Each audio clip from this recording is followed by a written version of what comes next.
Chiropractic Manipulative Therapy, a military study. TRICARE is the healthcare program for active duty service members, National Guard and Reserve members, retirees, their families, survivors, and certain former spouses.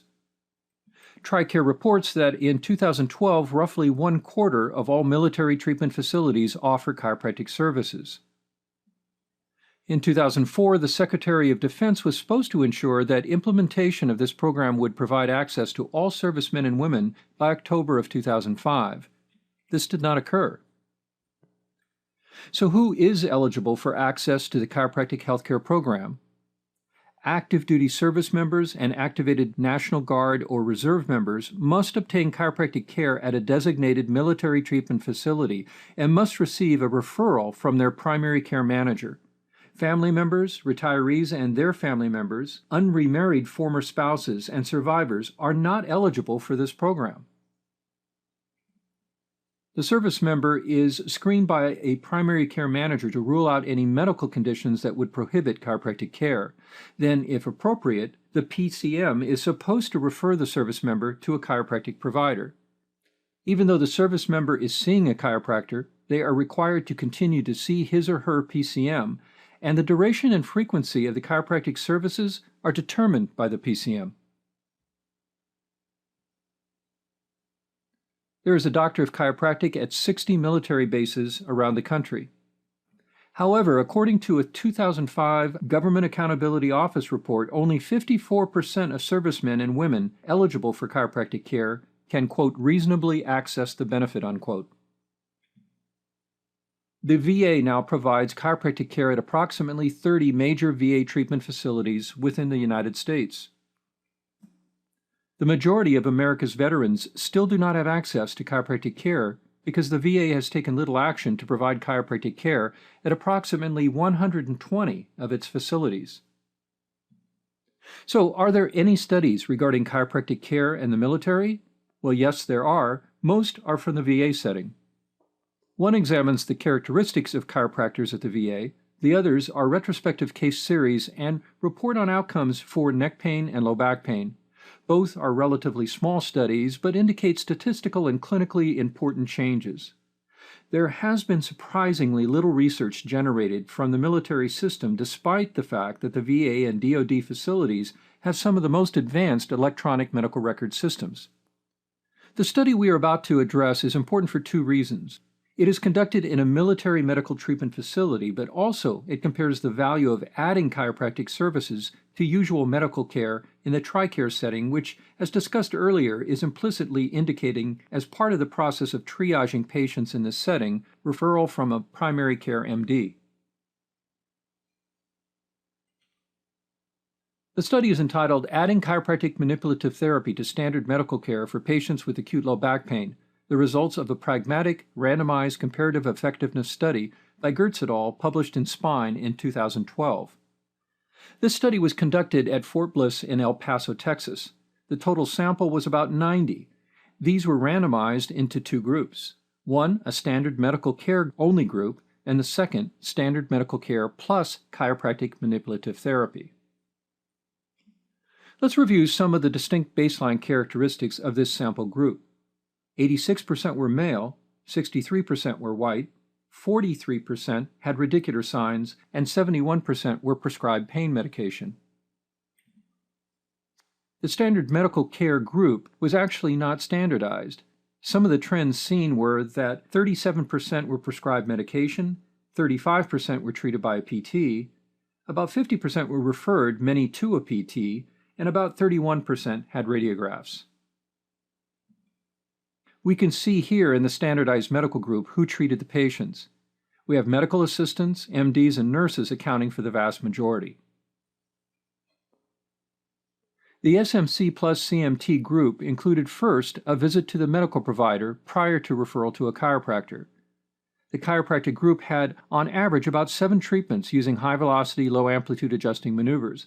In addition, other approaches included massage, ice to the lumbar region, stretching exercises, McKenzie exercises, advice for activities of daily living, postural and ergonomic advice, and again, there was no standardization of which additional approaches were used. From a percentage perspective, those patients claiming the pain was gone, much better, or moderately better equaled 73% in the combined group, but only 17% in the standard medical care group. What we'll see is that changes that occurred at 2 weeks remained relatively stable at 4 weeks, with no continued improvement or decline. Let's start with the mean differences between the groups for the back pain functional scale of 0 to 60. The more function, the higher the score. We can see that the patients in the combined group did significantly better. Here are the mean differences for the Rowland-Morris questionnaire scale of 0 to 24. Again, significantly better in the combined group. Also, the minimal clinically important difference for the Rowland-Morris has been determined to be 2 to 3 points. Now, to determine whether groups met this or not, we'll need to look later at where they started. Now the mean differences for the numerical pain rating scale of 0 to 10. Once again, significantly better outcomes with the addition of chiropractic manipulative therapy. Let's remind ourselves, though, that generally 1 to 4 on the NRS is considered mild, 5 to 6 moderate, and 7 to 10 severe, and that the relationship is not constant, so that a 50% reduction from a 10 to a 5 is more significant and noticeable to the patient than a 4 to a 2, even though each is a reduction of 50%. In other words, a pain rated at 4 is not necessarily perceived as twice as bad as 2, or a reduction from 4 to 2 is not necessarily perceived as a 50% reduction. The milder the pain, the less discrete the change. To determine whether any of this is meaningful, we need to know where patients started and where they ended. Notice something in the starting numbers for the pain scale, Rowland-Morris, and back pain functional scales. They're all in the middle of each scale, indicating patients on average had moderate pain or disability. Now here is where we see the value of adding chiropractic care. Look at the mean differences for the standard medical care group. In essence, no real change from care on average. However, for the combined group, changes are clearly significant, although changes at 2 weeks were basically the improvement gained, with no real change at 4 weeks. A 1.7 change on the pain scale is potentially significant. A change of 3 on the Rowland-Morris and a 9 on the back pain functional scale are both within the minimal clinically important change necessary for significance. This is one of only 2 studies to compare medical and chiropractic care for acute low back pain. This is one of only a few studies to measure the response of chiropractic manipulative therapy in a military population. This was an ethnically diverse population. There was good use of measurement tools. So this is a good pilot study to determine the logistics of working within the military healthcare system. Some challenges. They did not quite meet the projected sample size of 100. The dropout rate was high in the standard medical group at 35% compared to the combined group of only 15%. This is likely not a sample population of the general public, and the response by both groups reveals some lingering of low back pain and dysfunction. What's needed is a larger sample size, longer follow-up measurement, better retention rate in the medical group, and measurement of medication use to determine its contribution to cost and effect. According to a VA report in January 2009, neuromusculoskeletal ailments, principally joint and back disorders, were the top health problems of veterans returning from Iraq and Afghanistan. But yet, currently 80% of VA medical facilities do not include chiropractic services, and only a quarter of military treatment facilities offer chiropractic services. The Congressional Budget Office estimates each additional chiropractor would cost on average $115,000 a year.